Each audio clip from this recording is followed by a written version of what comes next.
Russia has amassed more than 100,000 troops on the border with Ukraine, raising fears of a repeat of its 2014 annexation of Crimea. But who is the real target here? Last month, Ukrainian Foreign Minister Dmytro Kuleba warned the situation at the border with Russia was seriously deteriorating, with fears Moscow could be planning another military incursion. On Tuesday, US President Joe Biden will meet with Russia's Vladimir Putin over a video call for an urgent meeting on the situation. President Biden spoke to British Prime Minister Boris Johnson and European leaders ahead of his meeting with Mr. Putin to discuss concerns about Russia's behavior towards Ukraine. The White House said the Western leaders all shared concern about the Russian military buildup on Ukraine's borders and Russia's increasingly harsh rhetoric. Downing Street said that Mr. Johnson promised the group that the UK would continue to use all the economic and diplomatic tools at its disposal to prevent any Russian aggression against Ukraine.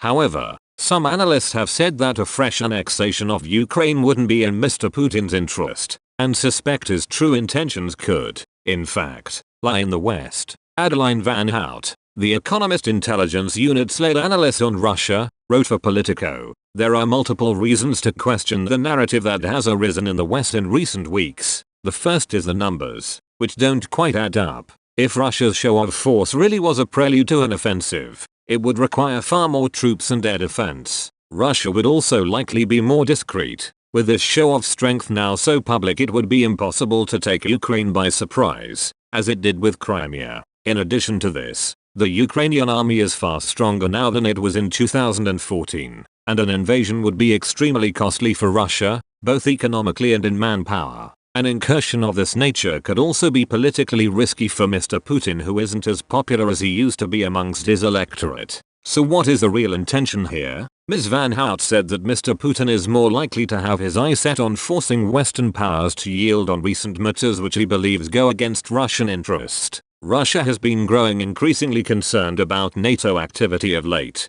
claiming bomber flights carried nuclear weapons just 20 kilometers from its border last week. Russia is also aware that the US has been busy arming Ukraine, which has become one of the leading recipients of US military aid in the world. Ms. Van Hout said, in the short term, what Putin may have wanted the most was a meeting with the US President Joe Biden, and the military buildup has paved the way for this diplomatic bargaining. Putin and Biden are now due to hold talks, where Putin will demand guarantees that NATO will limit its support to Ukraine and stop any potential expansion further east. Those demands are unacceptable to the West.